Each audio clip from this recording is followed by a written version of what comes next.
प्रथमावनो गोजोननायखौ जासिहरग्रोबाय नोंसोर पर्टेल मिडियाफोर नोंथांमोननो बाथ्राया जाहैबाय दिनैहाय जोङो डिजिपि दलनिफ्राय मोनसे प्रेस मिट लादों जे जोङो थांनाय समफोराव डिजिपि दल द्वारान्चल जनसंगम परिसंगम होननानै मोनसे दल सालायबोबाय थादोंमोन उद्देश्यआ जाहैबाय मोनसे जे बे दुवार्स हालामखौ लानानै मोनसे आलादा रायजो सोरजिनायनि जुनै जोङो खामानि मावबोबाय थादोंमोन दा बे समाव बोथोरखौ नोजोर होनानै जोङो दुवारान्चला सानबाय जे जोंनि आलादा रायजो बिनायनि दा मोनसे परिबेस गैथ'आ जायनि जुनै जोङो गथै डिजिपि बा दुवारान्चल बिग्रा दल संगठनफ्रा जोंनि खामानिफोरखौ दोनथ'नाय जाबाय बाथ्राया जाहैबाय जे बिटिसिखौ रैखाथि होनायनि सार्थआव जोङो मानोना मिन्थिगौ जे जोंनि बे बिटिसिआ स्क्रेप जानो थांगासिनो दङ मानोना बुंनो थाङोब्ला बे बिटिसिआ थायाबा जोङो सोरनि जुनैहाय रायजोखौ लाबोनो नागिरदों दा जोङो बेखौनो नोजोर होनानै गोथौयै सिन्ताधारा खालामनानै जों नायनानै नुबाय जे जोङो बिटिसिखौ रैखा खालामनो हायाबा फैगोन समावहाय जोंनि बे हालामा माने गोसोम जोमै दाखिनाय बादि मोनसे सम सफैसिगौ आरो मानोना नोंथांफ्रा मिन्थिगौ आसाम सरकार आरो बेजों लेङाइ फेङाइ थाफानाय जे दल संगठनफ्रा दिनै सरकार जायफोर सालायनानै दङ बिथांमोना बिटिआरखौ संबिधानिक मर्यादा होनो जुनै पार्लामेन्टआव लांनो थांगासिनो दङ बिनि मानिया मा जाखो बिनि मानिया बेनो जाहैबाय जे बिटिआरआ जुदि संबिधानिक मर्यादा मोनोबा जोंनि जे मोनखानाय बिटिसि 2003 आव बियो स्क्रेप जानो थांगासिनो दङ मानोना 6 सिडुलनि संबिधानाव मोनसे काउन्सिला मोननै स्टेटास मोना संबिधानिक भाबे मर्यादा मोना अब्ला नोंथांमोना बुजिनानै नायदो नोंथांमोना बिटिआरखौ लानो ना बिटिसिखौ लानो जे बिटिसिआनोखि अटल बिहारी वाजपेयी एलके एडभानिया बर' आरो बेहाय थानाय गासै कमिउनिटिफोरनो मान सन्मान सहकारे लाल बाति सहकारे मोनसे सेफगार्ड होनाय बुलेट प्रुफ बादि बे लेखानि मानसिफोरखौ अननानै सोबख'नाय नादबनाय गादब जानायनिफ्राय जेन' आसाम हादोरनिफ्राय रैखा मोनो जेन' बे लेखाखौ गावसोरनो खुंथाय खुंनो हायो बे रोखोमै माने पावार फांसन फाइनान्सियेल पावार फांसनजों लोगोसे जे आसाम रायजोआ जे बोसोरखिया बाजेट मोनो सापस हमना लादो 1 लाख करोड़ बिनि प्रत्येक बाजेटनि सालाना 10% होनांगौ होननानै बे रोखोम फाइनान्सियेल एसिस्टेन्टजों होनायजों लोगोसे बिटिसिखौ गठन खालामदोंमोन दायो नोंथांमोना बिटिसि आरो बिटिआरनि एकर्डखौथ' नोंथांमोना मोजाङैनो मिन्थिगौ जे बिटिआरआव दानि बिटिआर जे बिसोरो इमप्लिमेन्टेसन खालामनो थांगासिनो दङ बेहाय जेबो गैया थगायनानै खालामनाय दिन्थिलायै एकर्ड खालामनाय निस्सय बेवहाय नोंथांमोना बुजिनो हायो बे एकर्डआ मा रोखोम जागोन दिनै गासिबो प्रकाश जाजोब्बाय जे बिटिसिआ एसे मोजांमोन मान सन्मान सहकारे जायफोर एकर्डखारिफोर बिथांमोनाबो जेल हाजतआव जायफोर दंमोन गासिबो गजोबदों प्रत्येकथा थारमाने बुजिनो हायो जे बिटिसिनि दफाफोरखौ रिभिजिट खालामनानै जेन' बिटिसिखौ डाइल्युट खालामनो हायो बिटिसिनि दालाय दासाफोरखौ दानखांजोबनो हायो मानोना हेमन्त बिश्व शर्माया मेगन सानाय दंमोन मानोना जोंनि बे बिटिसिआ आर्टिकेल 244A मतन मोनसे अट'नमास स्टेट बादि बेबादि खुंथाय गोहोआ जोंनाव बिटिसिआव दंमोन दा बे जिनिसखौ हेमन्तआ नायनो हायामोन जायनि जुनै बेखौ बोरै सिफायनो हायो बे सिफायनायनि जुनैनो बिटिआर एकर्डखौ दिन्थियालासे जायफोर सागानखारि भलाय फुस्लाय धमकि समखि होनानै जेरैखियालाबो साइन टाइन लाहोनानै दा बे खामानिखौ मावनो थांगासिनो दङ नोंथांमोना संबिधान फरायनानै नायनो हागोन माला स्टेटास मोना काउन्सिलावलाय नोंथांमोना जुदि बिटिआरआ जुदि संबिधानिक जाबायबा बिटिसिआ अट'मेटिक स्क्रेप थारमाने ससान घाटआव थांनो 2-3 मासल'सै दा जुदि बिटिसिआनो थायाब्ला जोंनि रैखा कवचानो थायाबा जों सोरनि जुनै रायजो आलादा रायजोखौ बिनो नागिरदों जायनि जुनै जोङो दोनथ'नांगौ बाध्य जाबाय दे नोंथांमोना मिन्थिगौ अलरेडि गभर्नरनिफ्राय नटिफाइड जाबाय बिटिआरआ दा जायनि जुनै एमपि नांगौ एमपि जायखौ जों देरहाहरगोन जे गुलुं गुजुं जानानै दङ जे पार्लामेन्टआव थिग खालामहैगोन मबेया थिग मात नाट बुलथुआ माखौ मारिनांगौ टाइट खालामनांगौ बिनि जुनै जोंहा प्रतिनिधिनि दरखार दङ जायनि जुनै जोङो बिपिएफ दोलोखौनो सायख'दों जे जेरैखियालाबो जोङो बिपिएफ दल सारा रावखौ नुहुराखिसै जे बे एलेखानि गथाय जाति भाषाखौ दैदेनलांनो हानाय खुंथाय खुंलांनो हानाय गावनि गोहोजोंनो आसाम सरकारा हद सेन्ट्रेल फान्ड नाना रोखोम प्रजेक्ट प्रप'जाल गासै एस्टिमेट गासिबो जोंनो बिटिसिआनो मावनो हायोमोन साख्रि बाख्रिनिफ्राय लानानै डिपार्टमेन्ट लांफिननाय खामानिया जाजोब्बाय गासिबो अब्ला जोंनावलाय माथो दंबावो जेबोआनो गैला बुंनो थाङोब्ला नौनोगोर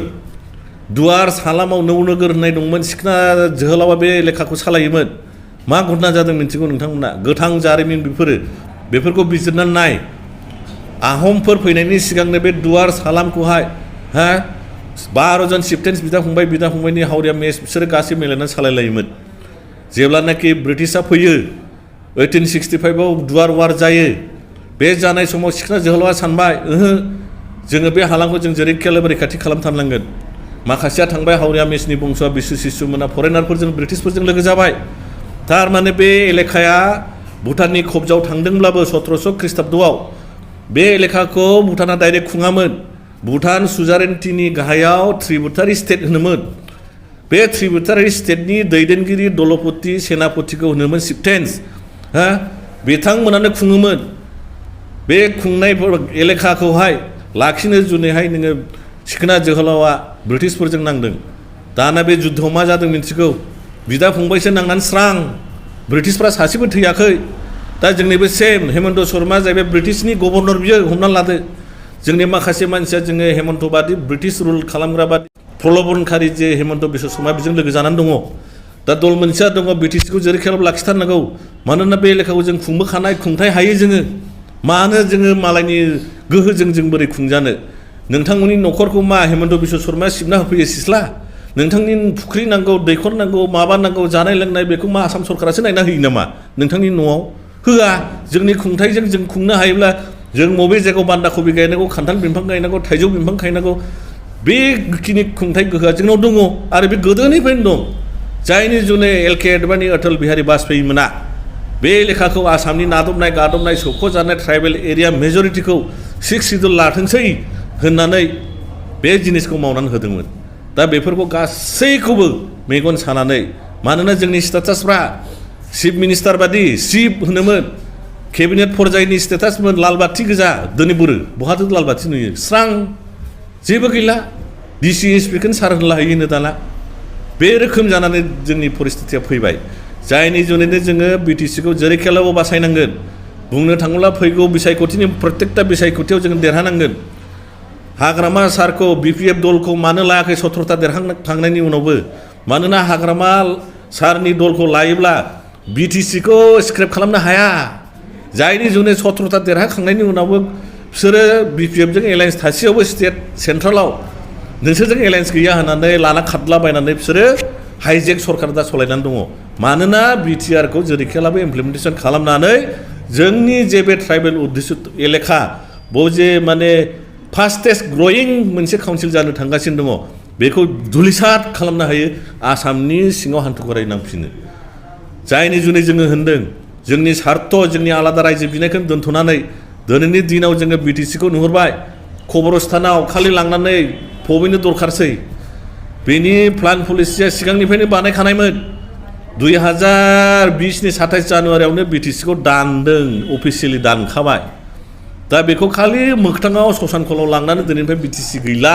होननोल' बाखिसै जुदि बिटिआरआ संबिधानिक भाबै मर्यादा मोनबोयोबा माखि नोंथाङा हारसिंनो नार्जारि बसुमतारी मोसाहारि टाइटेल मोनजोबो स्टेटास संबिधानिक होमब्ला 6 सिडुलावबो बे रोखोम गैया जिखुनु नों सिडुल मोनसे काउन्सिलखौ लानांगोन जुदि बिटिआरआ संबिधानिक जायोब्ला नोङो बिटिसि 2003आव मोननायखौ गारनांगोन जेरखम बिजिसिआ फुराना जाबाय बिटिसिआबो फुराना जानोसै जायोब्ला जोंनाव मा थाबावगोन जोंखौ लिखित भाबे फिरि फिरि दास आसामनि सिङाव दास दासि जानायनि जोंखौ बे परिबेसाव लानानै थांबाय जे नोंथांमोना मिथिगौ सासे इउटुबारा दाखालि मोनसे घटना जादों तामुलपुरनि हाई सेकेन्डारि स्कुलाव एसामिस भाषासो गोजौआवनो गाहायावसो बर' बिनि उनाव इंलिस थारमाने बर'खौ लिरब्ला लिराब्ला दाबिद मानो जानो मोन्दों जोंनियाथ' 2003आव माथो बर' भाषाया 8 सिडुलाव हाबनाय मानो डिग्रेड जायखो मानोना बिटिआरआव लिरदों जोंनो 8 सिडुलनि मर्यादाखौ नाङा जोंनो आसामाव एस'सियेट लेंगुवेज होब्लानो जाबाय नङा होमबा जायनि जुनै एसामिसफ्रा बुंदों नोंसिनाथ' एस'सियेट भाषासो बय एसामिससो थागोन गाहायाव बर' इंराजि थागोन खोथाथ' सैथो जोंनि मानसियानो बे रोखोम लिरनानै लाबोबाय अब्ला बिटिसिआ स्क्रिप्ट जायोबा नोंने 2003आव मोननाय 8 सिडुलाव हाबनाय भाषाबोनो स्क्रिप्ट जानो थांफागासिनो दं मानोना बेखौ रिभिजिट खालामनानै जोंनि एस'सियेट भाषासो होनबाय जायनि जुनै एसामिस आखरै लिरजोबनानै दङ जेरावबो अफिसावबो गासैयावबो सेक्रेटारियेट बिटिसिआवबो लिरजागोन फैगौ समाव जायनि जुनै हेमन्तआ होनदों नोंथांमोना मानो रागा जोंदों आजिरफ्रा बर'लेण्ड आजिरफ्रा नहब आमार अखमिया मानोब्ला धल पताका बमहे बजाब लागे फुर्ति करिब लागे जायनि जुनै जोङो होनदों जे जोङो बड'लेण्डखौथ' बिसोरो गोदोना सिमब्रिनानै खबरस्थान होनानै दिल्लीयाव फबना गारबोबाय 27 थारिख खालि दा मोनखानाय बिटिसिखौबो दानि समाव बिटिआरनि मुङै बिटिआर भुटनि नामै मलग्लब जोबनानै जे जोंखौ सिरिस्थायनि एग्रिमेन्ट पिस एग्रिमेन्टनि नामै बर'फोरखौ आबार आसाम रायजोनि सिङाव हान्थु खरायनानै बिबाबायनानै जेन' जानाङो बे परिस्थितिखौ दानि एबसु आरो इउपिपिएल बिनि सहयोगी जायफोर जेसेबां दल संगठन दङ बे खामानिखौ मावगासिनो दङ नोंथांमोना रोङाब्ला बुजियाब्ला सोंनानै ला जोंनि मा जायगोन भबिष्यतआ बिटिसि बिटिआरखौ लायोबा दा रायजो राजाफोरनि सायाव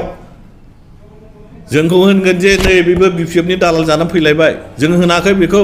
नोंथांमोनानो बिबेचना खालामनानै नाय 6 सिड्युल संबिधानफोरखौ फराय बिटिसिआ हयथ' 2-3 मासनि उनाव स्क्रिप्ट जानो थांगासिनो दं बिसोर देरहानानै थाङोबा